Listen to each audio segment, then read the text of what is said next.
Welcome, Ann Weiser-Cornell. So glad to have you here. So the first question we have for everyone in this interview series is, Ann, how are you an ordinary visionary? Well, I don't think I am. You don't think you are? No, I don't think I'm ordinary, but I don't think anyone is. So I understand the intent of the phrase ordinary visionary is to say, you know, each person that you're interviewing isn't somehow above everybody else. We're all equal, but maybe we can all be equally extraordinary.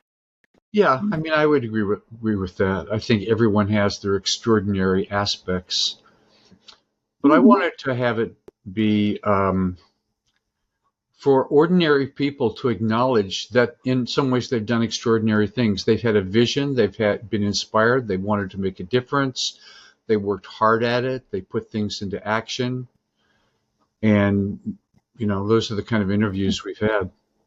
Well, and I've really enjoyed watching those interviews. I think you have a gift for recognizing in people that side of them. I also don't think I'm just a visionary. And as you just said, Sure, you have to put your vision into action. And for many years, I had visions that didn't become action sure, and felt really stuck in my life. yeah, So the visionary who brings things into being, the manifester, that's who I think you're interviewing. And I'll be happy to say I'm one of those. yeah.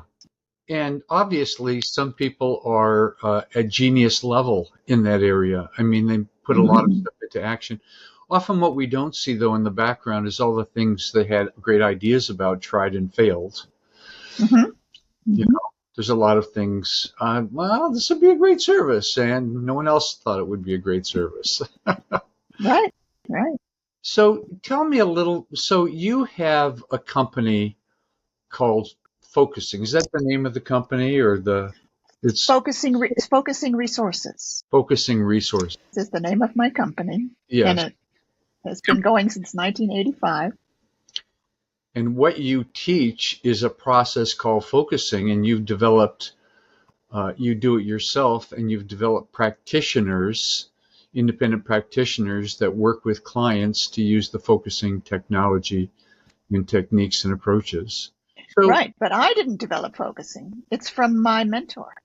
oh, okay, He developed it, and I met him when I was 22 and he was 45 in the one neighborhood in the world, the Hyde Park neighborhood of Chicago, where this process was being taught, because he hadn't yet written a book about it. And I just found out about it through rumors. Like, this cool thing is happening for free down at this community center. So I showed up. I was 22 years old. I showed up on a Sunday night, and here's this guy, and he's teaching something nobody'd ever heard of called focusing. and what was his name? Eugene Gendlin, Gendlin. Okay, He, years later, like about 8 years later, he wrote a book called Focusing. uh-huh. And this was what the original edition looked like, the little stones on the cover. Focusing was developed by him in the 50s. So that's what, I was 22. That means it was 1972. He developed it in the 1950s, doing research into successful psychotherapy. So he was a psychotherapist? He was a psychotherapist and a philosopher. Uh-huh. And because of his philosophical background, he was able to see something happening in those client sessions that no one else had ever seen. They were doing research, he and his mentor, Carl Rogers, were doing research on what made psychotherapy successful. And they were taping sessions and then listening to them. Oh, And their hypothesis was that they would find that in the successful psychotherapy sessions, the therapist was doing something different than in the unsuccessful ones, that they were somehow being more genuine or more empathic or more brilliant, or that hypothesis was exploded. There was nothing the therapist was doing differently in the successful sessions. So There they was said, we're doing differently. nothing the therapists were Yes, doing yes. differently. Failure here, same thing. So that's Same thing with therapists. Therapist behavior equivalent.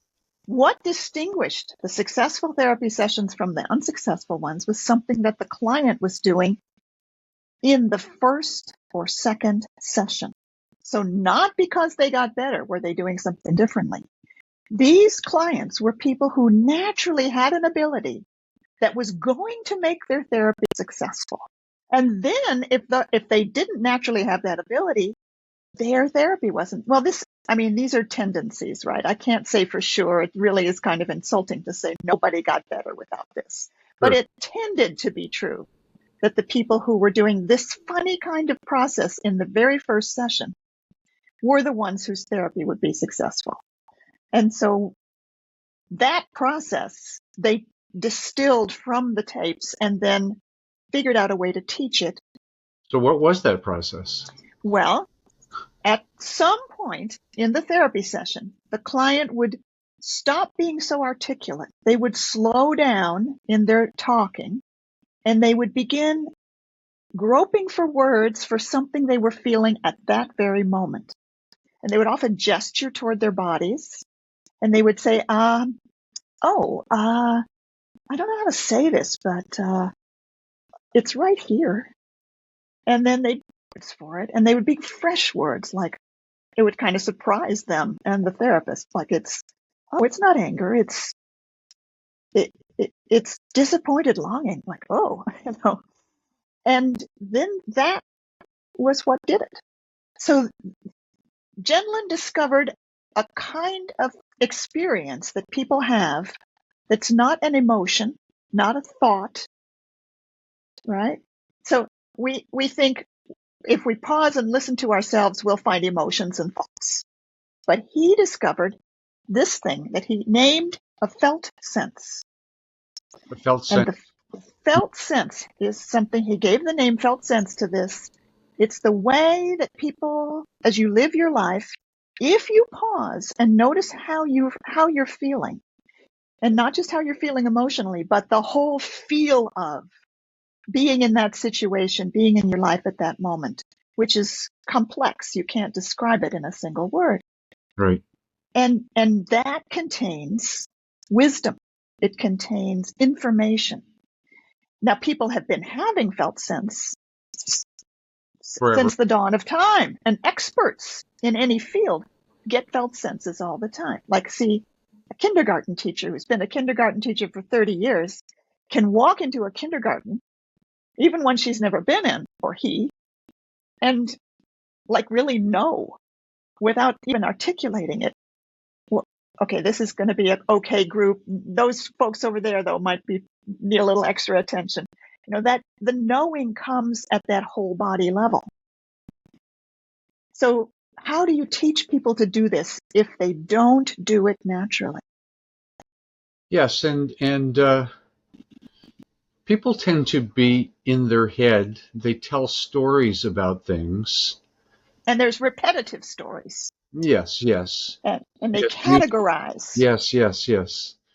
But you're talking about coming into the present experience and articulating what's really going on. Yeah. So I know what you mean about a feeling and a body sensation. Um, Hmm.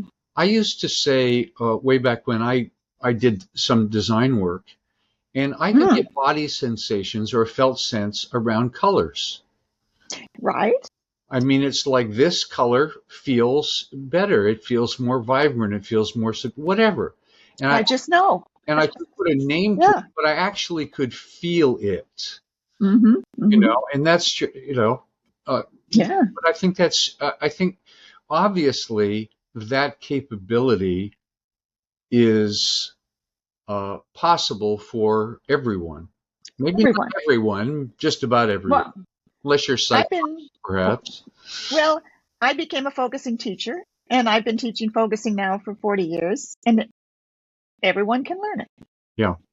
But I was one of the people who would not have naturally done it without learning and training. So when I was a 22-year-old walking into that room where Eugene Gendlin was teaching focusing, I thought, what is he talking about? And How he would say, now go to the place in your body where you get feelings. And I'd look around the room to see if anybody else understood what he was saying. So that made me a good focusing teacher because I was not a natural. I had to really work to learn this process, and I knew all the pitfalls and the places where people can get stuck when they try to learn. Yeah, isn't it so easy to get stuck in the concepts, Exactly. and go around, and on definitions and this and that. So you're teaching something that's very, it's not abstract, it's experiential, and It's in so the present, as you said, it's in the present moment. yeah, And that's where the possibility of all change happens, in the present moment. We can't change any place else but now. yeah, absolutely. I just have to throw this in. I'm undergoing some treatment for prostate cancer. I'm okay. But they've given me hormones that suppress testosterone. Sorry, I'm sorry you're having to go through that, but that does Well, sound like an interesting thing to be it going is through. interesting because I am feeling emotions at an intensity that I haven't before. Wow. Always an emotional person. I cry at a lot of things, but it's like, deeper emotions. So when you're watching a movie, what's your felt sense about this movie? We recently Right. watched a show that just had really deep emotions about it. And it was amazing to watch because you could really not just judge what was happening, you really felt it. And Yeah. it Yeah. seems that great art is good at Mhm. tapping into that kind of stuff. Anyway, And yet, don't forget, emotion and felt sense are not the same. So a scientist can get a felt sense of a beautiful equation. You yeah, know, Einstein reportedly had a felt sense of the theory of relativity for 10 years before he told anybody else about it. And he writes in his letters how he walked around with this inside. So, yeah.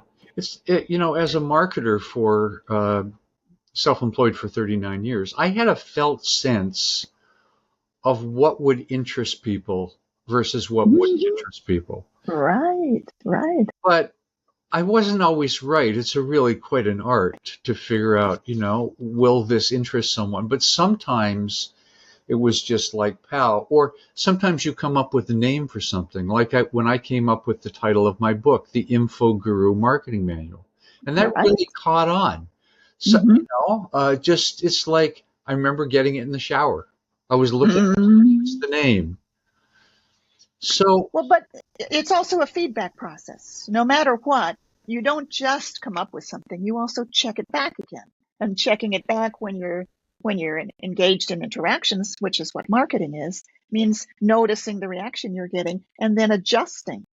yeah, So it doesn't, just because your first insight wasn't as brilliant as that, some of your insights weren't as brilliant as that one, doesn't mean you weren't also engaged in felt sensing all the way along. yeah, yeah, So yeah.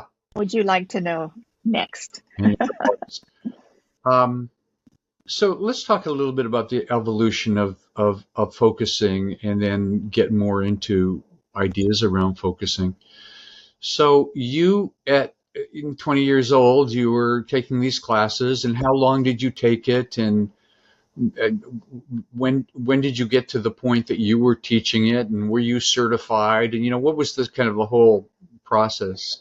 So 1972, there was no such thing as a focusing teacher. There was only this guy teaching this method in a little community church. Because it was 72, so there was a lot of, it's what we now know as the 60s. People wanted to have a crisis hotline and help other people, and they were anti-war and so on. So that was the community that this was part of. Yeah, I was a graduate student, a PhD student in linguistics. I've always had a love of linguistics, and I only learned focusing for myself. I'd never thought of it as being a new career. So I went ahead, got a PhD in linguistics, got my first teaching job at a not small really, big Midwestern university. And the trouble was, I landed at this place, West Lafayette, Indiana, Purdue University. I was teaching linguistics in an English department. And I already knew focusing. Therefore, I could tell, using my own body sense, that this was the wrong place for me. Ah, This was the thing that I'd spent my entire adult life going for, right? Be a college teacher. I yeah. even got grants. I got grants to get through grad school. And every time I got one, I signed a paper saying I intend to be a college teacher. And there I am. And my dad was a college teacher. It was always what I thought I would do. But inside here, it says this is wrong. Now, here's the thing about the felt sense. It will tell you what's wrong, but it won't always tell you what's right. You have to sort of seek around, and when you find what's right, then it'll say yes. Yeah. So for about a year and a half, I had this, this is wrong, but I didn't know what would be right instead. But you were, Finally, yeah. you I were in university at that time. I was still Doing that teaching. job, I mean. I was in a tenure track position at a university, and I would continued to do my job. And finally, halfway through the second year, chair of my department, and I said, I'm going to be leaving. It was quite a shock for him. He says, what are you going to do instead? I said, well, I'm going to write plays. A secure job. So I know everybody I told that to thought I was nuts. But that's what I did. I had the idea that I would write plays, and that's why I was leaving this job. And with the idea that I would write plays, which took me back to the place I had been living, where I'd learned focusing, where Eugene Gendlin also lived, that was Chicago. I started making connections and meeting people. I got a job at a counseling center as a bookkeeper. Huh. And I called Gene Gendlin up to say that I was having visions of people in communities connecting to each other. And he said, well, then you should come assist me at my workshops, which I'm just starting to give. By that time, it was about 7 years after my first meeting with him. By that time, his book had come out and was really doing well. And people from all over the world had started to write to him and say, when are you doing your next workshop? And he thought, oh, I guess I'd better do workshops. Yes, he'd started to do workshops because his book had been published by that time, and people from all over the world were writing to him to say, when are you doing a workshop? And he said, oh, I guess I'd better do workshops. So he reached out to his network to come be his unpaid at these workshops. And I became one of those people. So then every other month, I'd spend a weekend with him and the other people in the focusing world, seeing him teach focusing from the beginning over and over again. And every time I was there as an assistant, I would be taking notes madly. And people would say to me, don't you know this already? And I'd say, it always sounds new to me. And so he'd teach the whole group, but then he would say, now you're going to go off with my assistants, and the assistant will actually take you through the process. Well, I had no training in that. None of us did. He just assumed we could do it.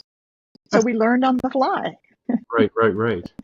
We learned by what worked to help people actually do this process for the first time. And after a couple of years of that, for another reason, I don't need to tell that long story, I moved from Chicago to the San Francisco Bay Area. And that other reason was, well, it had to do with a relationship. It was so compelling that I knew I had to move, but it was really difficult to leave Chicago.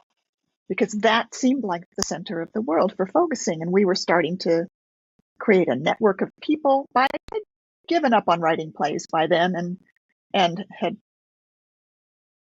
been starting to explore my future as kind of a therapist or coach, taking people through focusing. And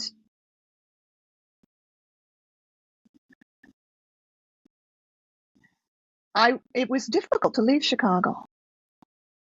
So I got a felt sense of what was needed. And I realized I'm going to move, but I need to stay in touch. So I'm going to start a newsletter. I'm going to start a newsletter for the world community of focusing, by that time it was widespread. And I'm going to call it the Focusing Connection. And that's what I did. In 1983, I started a newsletter. I wrote it on my typewriter, no computers yet, and took the typewriter page down to the copy shop and shrank it so that it could be pasted in columns. Sure. And then I would send those things through the duplicator. And that was and Eugene Gendlin allowed me to use his mailing list for the first. And what was the purpose of that newsletter? Just to disseminate ideas about focusing? That's right. I wanted it to help. It was called the Focusing Connection. I wanted it to be a way of connecting the community of people interested in focusing. This was in 1983. How else would people stay in touch? There was no internet. There was no World Wide Web. Yeah. So I wrote to the people who I knew were focusing teachers all over the world. There were about 30 of them. And I asked them all, would you be on my editorial board and send me your news and articles? And they did that. So there I was in California using my felt, what do I want to do for a profession? And nobody had ever actually been a focusing teacher professionally. And I decided, I don't care if this doesn't exist, if this profession doesn't exist, it's what I want to do. Right. However, it wasn't possible to earn a living at that right away. Focusing is something most people have never heard of. Sure. Even today. Yeah. Like you can do marketing, putting on your website, or you did when you were still doing it. I help independent professionals who find the clients that they want. Yes. And so we know what an independent professional is, and we know what finding clients is. But when I write, I help people learn focusing. It doesn't work. In the yellow pages, there's no focusing page. So it was an education process. The two things had to happen. One was I needed to educate people what focusing was. And I also needed to start applying focusing to problem areas, because one thing I learned from you, Robert, is you speak to people where they are, dirty carpets, not clean carpets. Right. We need to talk to the problems people are having, and nobody knows that they're having the problems that folks with. But they may know that they feel blocked, like they have writer's block, or they have a fear of public speaking, or they are filled with anxiety, that kind of thing people know. So I needed to write marketing that would reach people in terms of what the problems were that focusing could help with. So for about 7 years after I arrived in California, I had a day job. Yeah. And it wasn't until 1999 that I let go of everything else and went full time as a focusing teacher. So to begin with, you were teaching individuals to use the technology of focusing to enhance their lives, to work through things. So give me a contrast between therapy and focusing? Because everyone has a model for, there's so many different modalities these days. It's hard to keep them straight. There's therapy, there's coaching, there's focusing. But when somebody goes into focusing, it sounds like you're not helping them directly to work on their problems, but teaching them the skills of focusing so they can work on themselves. Is that correct? That's right. I'm teaching them to fish. Right, right. It's called self-help. Yeah. And it's a self-help awareness process.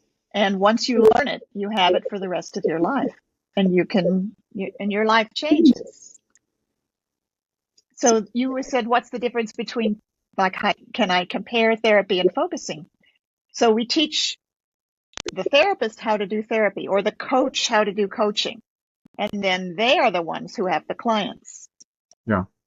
But I'm teaching individuals how to be focusers, how to live their lives more and more from a felt sense.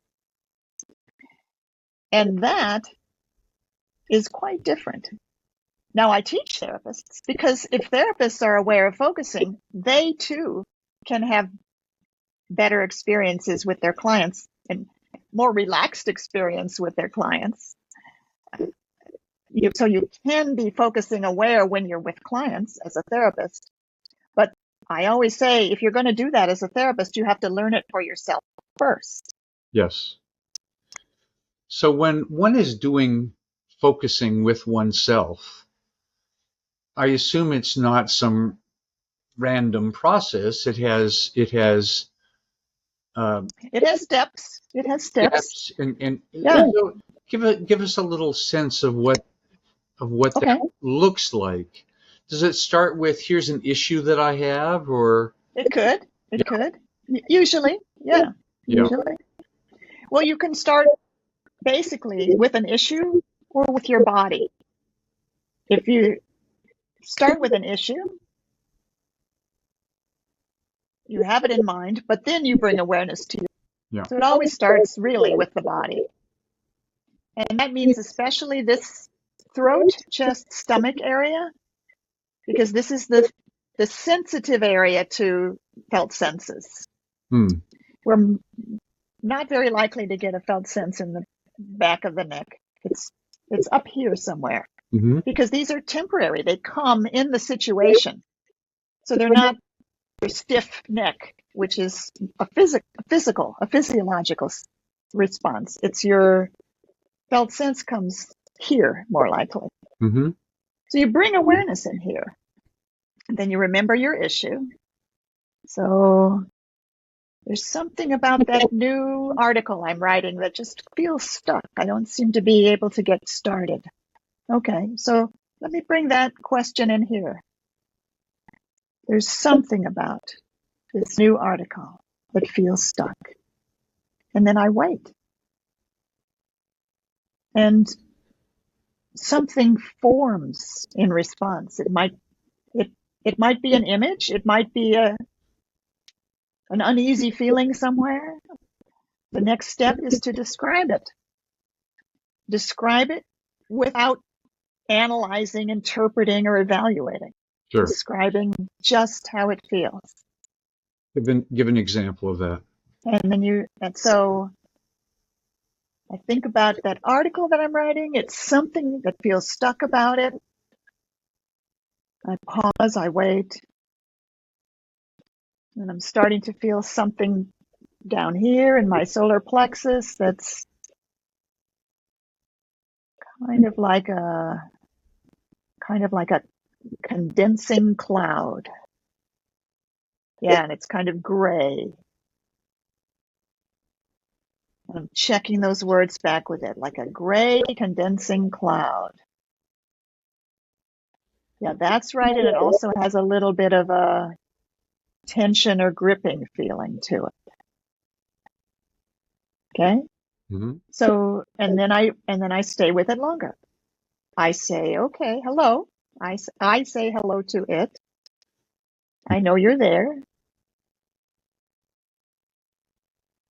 And then I start being open to like its point of view. Hmm. So this place in me in relation to the article is kind of pulling back a little, like it feels scared, maybe wary a little bit.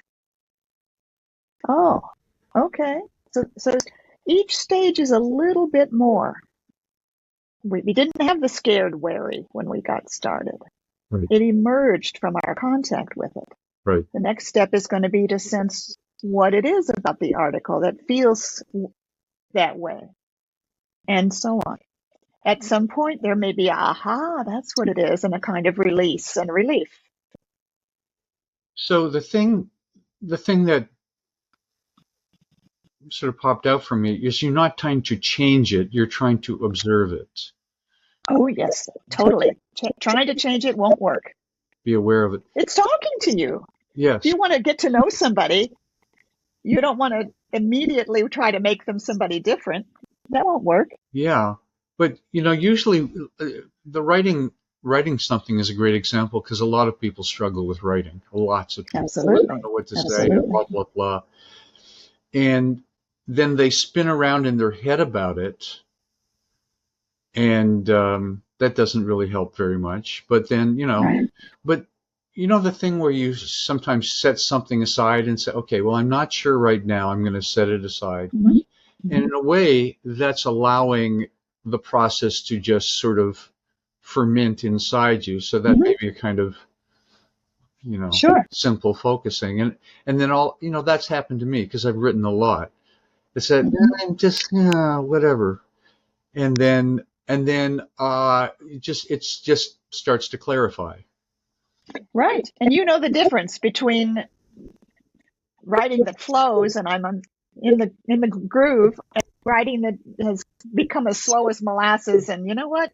This isn't going to go anywhere today. I'm going to put that over here for a while. Yeah. And sometimes maybe I'm tired or maybe I'm stressed for something. So there are so many things impinging on our consciousness and our state, more than we can possibly imagine. You mean all our senses, all our thoughts, all Well, our circumstances. that's right. But the felt sense is approaches the ability to sum up all of that. Yes. Yeah. So this experience that I'm experiencing in the moment and finding the truth of that. And so, Mhm. as the foremost practitioner of focusing, I'm sure you apply it all the time. That's right.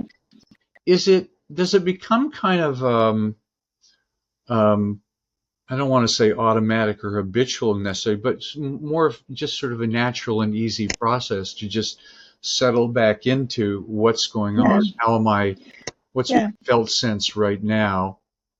Finally, I went from somebody who could not feel my body at all to somebody who could pause even right now as I'm talking to you. And I don't even need to make it a big deal. Yeah. How am I right now? How am I right now? And if something happened that disturbed this place inside, I would know it now. Yes. Yeah. Reminds Well, me. I want to make sure we talk about how I use focusing in business. Yes. Yes. How do you use focusing in business?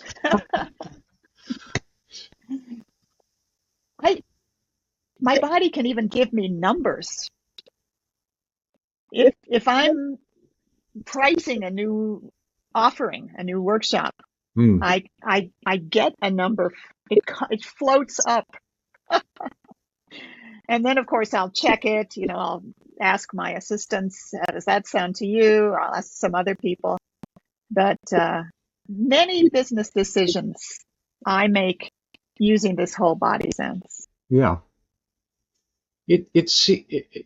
What I've noticed in my life is that you have a a sense of certainty, a sense of enthusiasm, a sense of ideas coming together. But on the other hand, you also have a sense of dread, a sense of worry, a sense of concern. So we've got the positive, we've got the negative, we've got all these things going on, and tell me if I'm wrong, but it seems that by, slowing down and focusing, these things kind of settle or sift out until it's just, Oh well, you still have highs and lows in your life, of course, but everything is welcome. yes, You start being glad if you feel something negative, quote unquote negative, like that sense of dread or fear. Like, oh, good, something has a message for me. I'll just sit with it, and when it lets me know what's making it feel that way, it does release.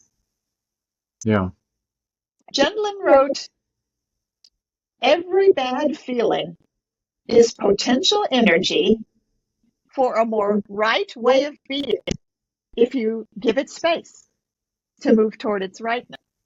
hmm. So, and most people have found operate the opposite way. When they have something they don't like to feel, they do their best to try not to feel it. And then those things don't change. They don't give us their wisdom. They don't move. You've always got this place of dread that you don't want to visit because it's going to feel so awful. And that's the main reason people get stuck in their lives, is that they found that some of their feelings are enemies and need to be exiled, whereas they're not.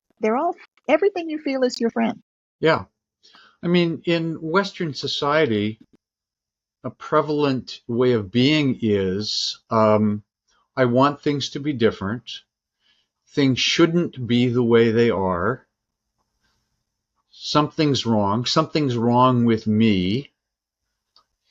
And how can we possibly live in any harmony or happiness when we're always fighting against all of that stuff?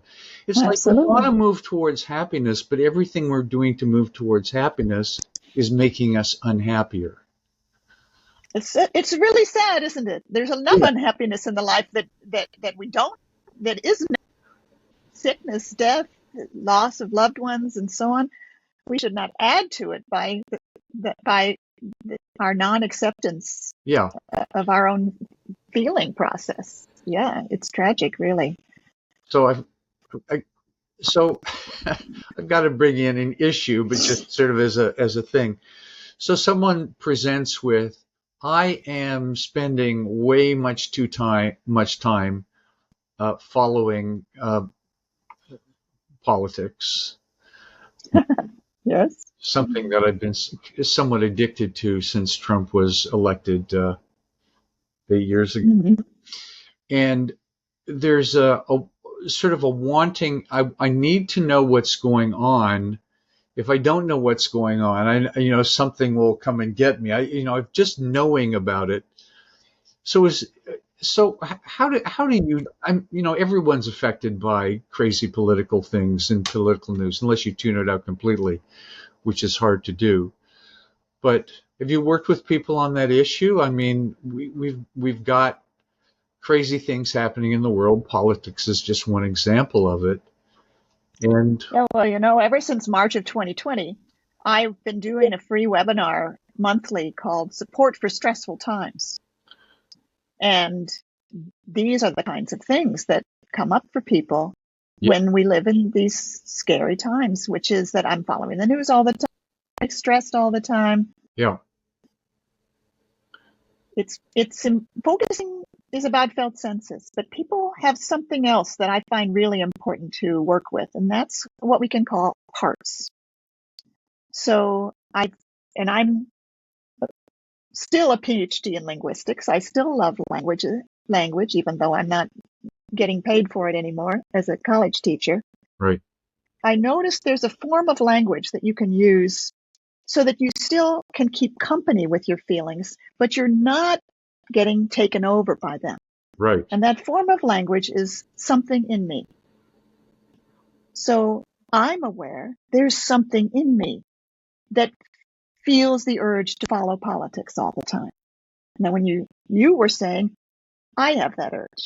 yeah, If you say instead, I'm aware something in me has that urge, it's the first step toward being able to turn toward that in you that has the urge Yeah. and get to know it better, not try to change it.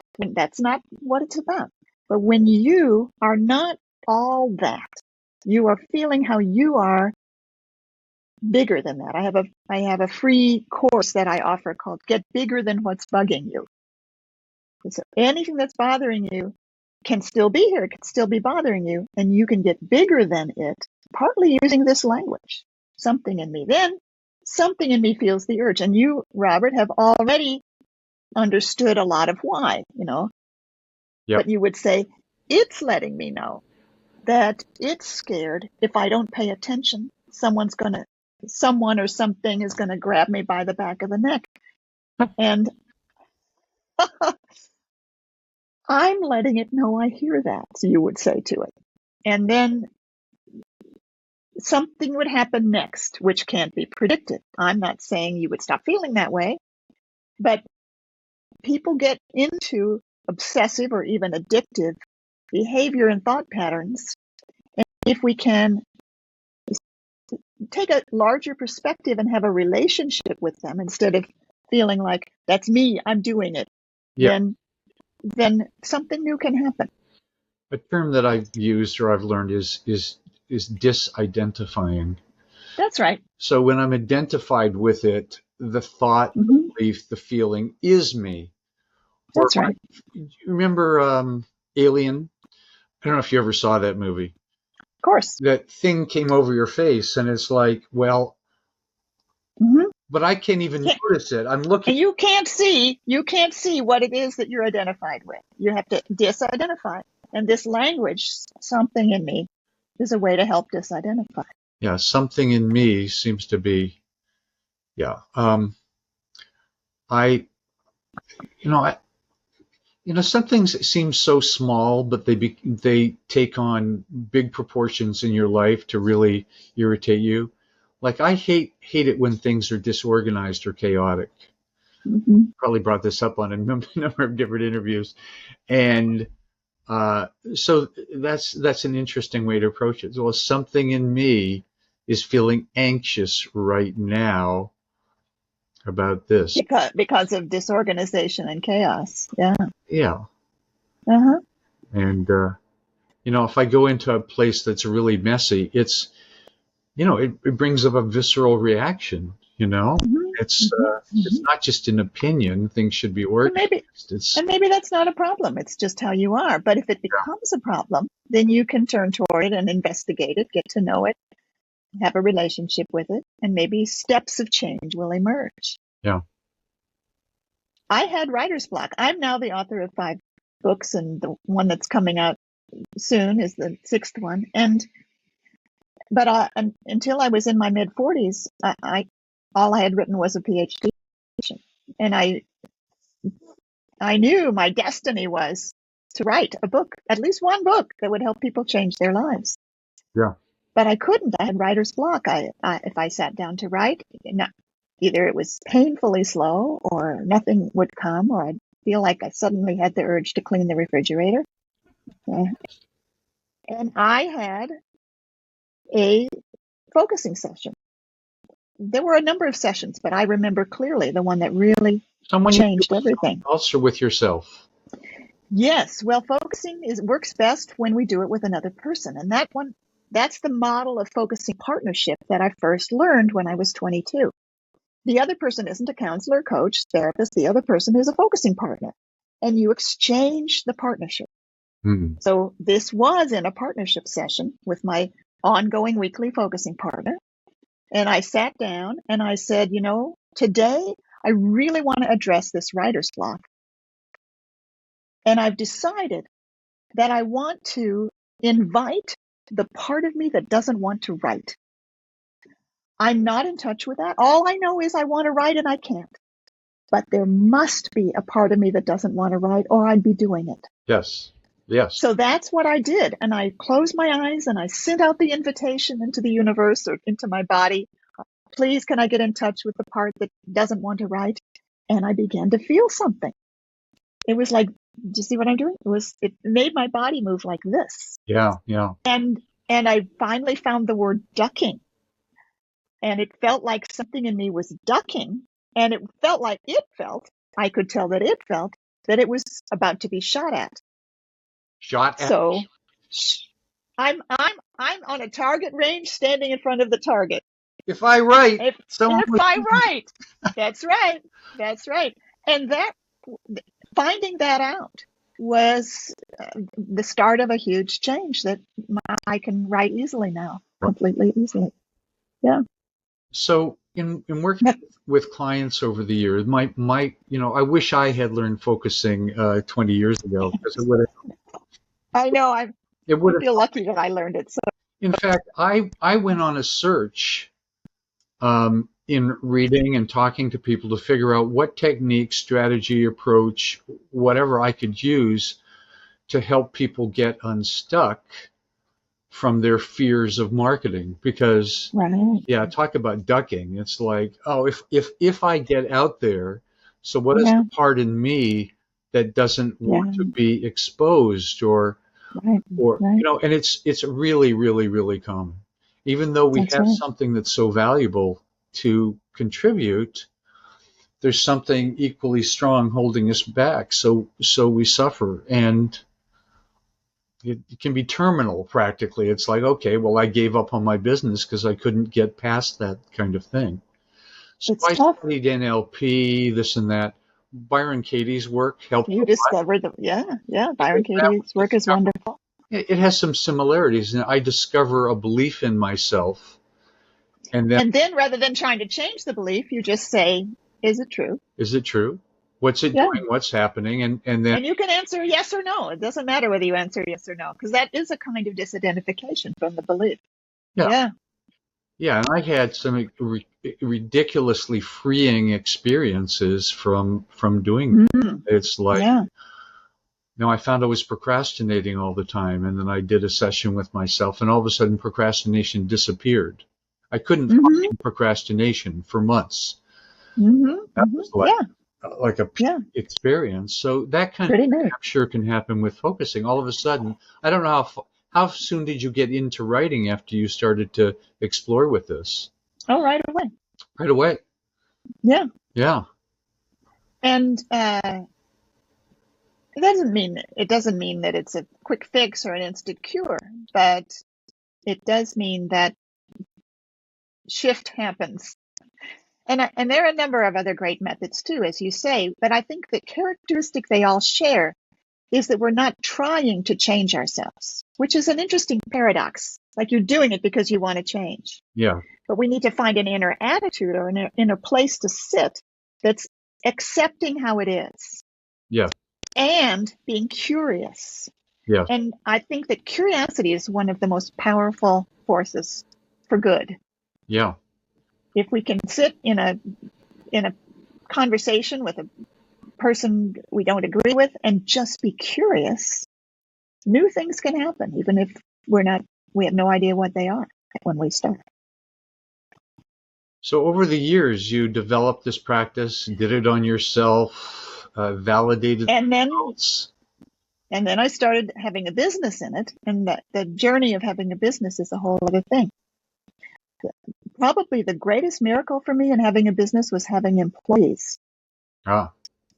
And I don't know that that'll be the right solution for anybody else, or for all people, certainly not. But when I started having employees, things started to expand. My powers expanded. I didn't have to be able to do everything. I didn't have to be able to draw well or write or design web pages. And now I have 4 employees and a business in the high 6 figures. Yeah. And it's like, but having employees and having to pay a salary it's sort of like being the father of a big family. You have a lot of mouths to feed. Yes. And it is, and yet my business never could have become what it has become without these wonderful people who work with me. Yeah. They know in the beginning I had employees and I could do whatever they did. They did things I knew how to not have to do them. Now I can't do what they do.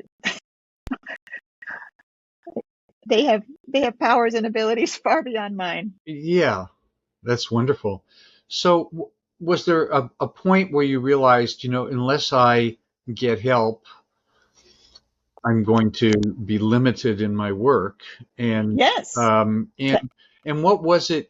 What was the felt sense, or what was it about you that was holding you back from that you it finally? it wasn't exactly holding me back. It was a feeling. I was in my 60s. It was around the time I was 60, and I'm 74 now. And many people, when they're 60, start slowing down and being satisfied with what they've done. And I had written 2 books by then, and people had called me up to say, thank you for writing that wonderful book. So in that sense, my life had its meaning. I could have started tapering down. I went into my body and I asked myself, what do I want? What's my vision? Hmm, And and I feel like sometimes when one does that, it's got a spiritual component in the sense that I'm not just consulting my individual selfish self, but it's more also, well, what is wanted, or what is called from me now? right. And the answer was, get bigger. Get bigger. Get bigger. Uh, Don't slow down, don't stop, don't coast, don't get smaller, get bigger. And because of that, I I started on the road to having more than one employee and expanded the business to where it is now.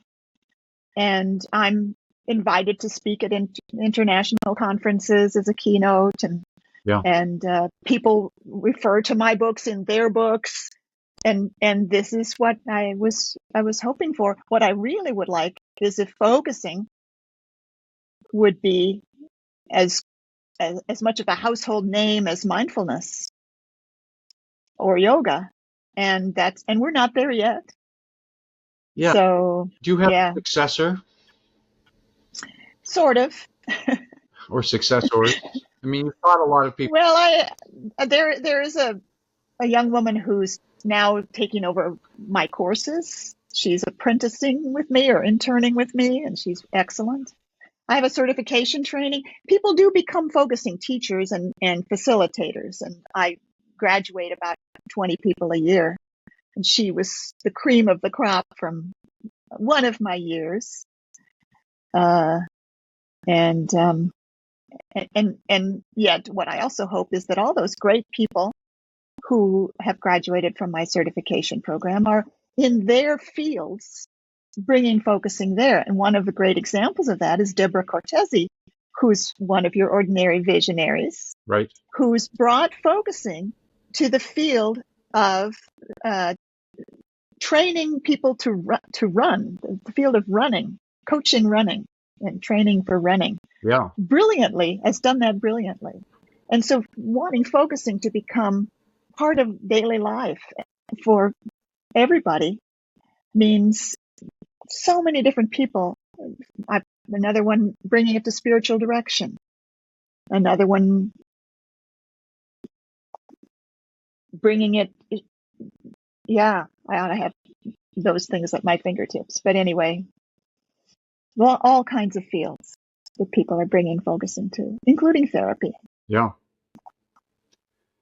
So if someone wants to, I mean, who wouldn't want to know more after hearing this interview? I mean, again, there's a lot of people I'm interviewing where there definitely opportunities to explore more. So you have a mailing list. So I'll put the link to your mailing list. I'll put a link to Yeah, your website where all your yeah. courses are. And we can put a link to the free thing called Get Bigger Than What's Bugging You. Yeah. That's a great way to begin already applying these principles in your daily life. Right. Mm-hmm. Yeah. And if person was to pick one book that would give a good orientation to get started on focusing for yourself, what would that book be? That would be my book, The Power of Focusing. Okay. Yes. I'll get it today. But yeah, that's right. Very good. Yeah. And I just want to appreciate you, Robert. You know, you've been my marketing guru since I first realized I needed to learn marketing. And my courses are really based on empathy. And I tell my grads, you have to connect with Robert Middleton because he does empathy-based marketing. Except that I don't anymore. So, Well, I know you're not in the profession anymore. You're retired, but people can still access your wisdom yeah, by looking at your materials. Yeah. yeah, I have a club with all my courses that I've done over the years that is available to people. Hmm. So, yeah, Hmm. Yeah. that's the way I went with it. So, this, I think the challenge for, that I've seen with all my clients is how do you talk about whatever it is you have in such a way that people get what it is? And I've worked with at least two, maybe three clients that were focusing practitioners, and Hmm. Hmm. it was it was challenging. It's a Hmm. challenging thing to find the articulation of that. But your very simple explanation at the beginning of Hmm. what is your felt sense of Yeah. experience in the moment is the heart Right. of it all, right? That's right. And yet I have not found that explaining what focusing is a very good way to get clients. Uh-huh. I think I reach out to clients through their problems. Right now, my website talks on the very first page about accepting all of you, including your difficult emotions. Yeah. And wouldn't it be great to accept all of who you are? Yeah. And then you get in and you say, well, by the way, we do this through focusing. And if you want to click here, you can read what focusing is, but you may just be able to go directly to our courses with a lot of different offerings. So Yeah. I think that you want to speak to what people need, what people know they need now. Yes. And that's what I try to tell my trainees as well. Well, Anne, this has been an enlightening conversation for me. Very, very interesting. And I think definitely, I hope it's something that really continues to grow and expand and is around 100 years from now and makes a difference on planet Earth. I mean, we need things that expand consciousness. I do think that if we had a world of focusers, we'd have a better time Yeah. because people also listen to each other more easily Yes. and they can access their inner kindness to themselves and to each other. And I can just imagine what a nice difference that would make in this world we see around us. Right. Mhm. So thank you for doing what you're doing. That 20-year-old that went to that class, and I didn't know Yeah, that story before and where it came from. And yeah. you're definitely not only an ordinary visionary, but an extraordinary one to keep moving this forward. Thank you very much. Thank you very much.